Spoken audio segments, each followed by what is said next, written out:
தந்தி TV நேயர்களுக்கு வணக்கம். இன்றைய திரை விமர்சன நிகழ்ச்சியில நம்ம பார்க்க போற திரைப்படம் ஜுராசிக் வேர்ல்ட் ரீபர்த்.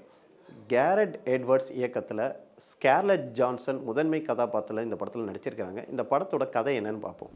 இதுவரைக்கும் இந்த ஜுராசிக் வேர்ல்ட் சீரிஸ்ல 6 பாகங்கள் வந்துட்டு ஒவ்வொன்றும் வெவ்வேறு கதைகளா இருக்கும். அதே போல தான் இதுவும் இருக்கு.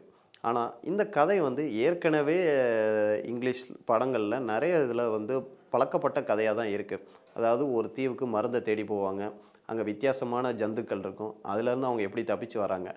அப்படின்றது தான் இந்த படத்தோட கான்செப்ட்டாவும் இருக்கு. இந்த படத்தோட கதை என்ன கொஞ்சம் வித்தியாசமா காமிச்சிருக்காங்கன்னா, ஏற்கனவே காமிச்ச பழைய டைனோசர்ஸ் இல்லாம, புது விதமான கிராஸ் பிரீட் டைனோசர இந்த படத்துல வந்து காமிச்சிருக்கிறாங்க.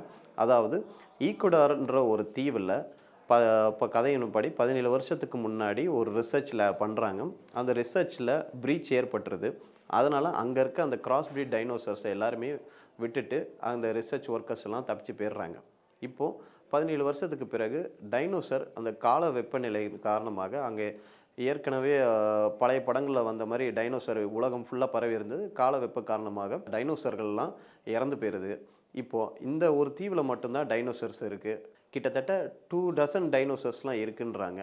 இப்போ மருத்துவ ரீதியா அதாவது ஒரு இருதய சிகிச்சைக்கு தேவைப்படும் மருந்துகள் இந்த டைனோசர்ஸ் மூலமா கிடைக்குன்றதுக்காக ஒரு சர்டன் குரூப் எக்ஸ்பர்ட்ஸ் வந்து இந்த தீவுக்கு போறாங்க. அதாவது ஸ்கார்லெட் ஜான்சன் தலைமையில.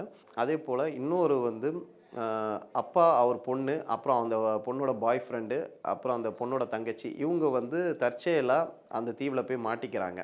இப்போ இந்த குரூப் எல்லாருமே எப்படி எஸ்கேப் ஆறாங்க? அவங்க என்ன மாரியான கிராஸ் பிரீட் டைனோசர்ஸ பார்க்குறாங்க. இத நோக்கி தான் கதை நகருது.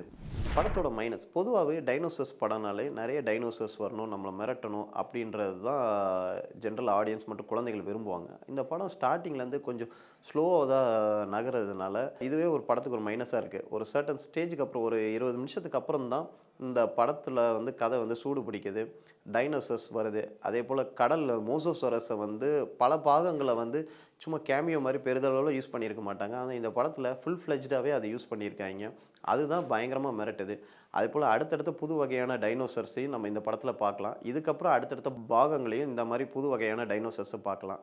அதுக்கப்புறமா கதை சூடு பிடிச்சதுக்கப்புறம் இந்த டைனோசர்ஸ் மிரட்டுறது, அட்டாக் பண்ண வர விதம் இதுவே நல்லாவே இன்ட்ரெஸ்டிங்கா இருக்கு. ஒவ்வொரு சீன்லயுமே வந்து நமக்கு ஒரு த்ரில்லிங் எக்ஸ்பீரியன்ஸே குடுத்துருக்காய்ங்க. இது பழைய ஆஸ் யூசுவல் கதைனாலுமே, ஒரு புது விதமான டைனோசர் பார்க்குற அனுபவம் இந்த படத்துல இருக்கு. குறிப்பாக குழந்தைகளுக்கு இந்த படம் ரொம்பவே பிடிக்கும். மேலும் ஒரு திரை விமர்சன நிகழ்ச்சியிலே உங்களை சந்திக்கும் வரை உங்களிருந்து விடைபெறுவது உங்கள் ராஜா. சினிமா உலகை ஃப்ரேம் பை ஃப்ரேம் படம் பிடித்து காட்டும் தந்தி டிவி சினிமா சேனலை இப்பவே சப்ஸ்கிரைப் பண்ணுங்க.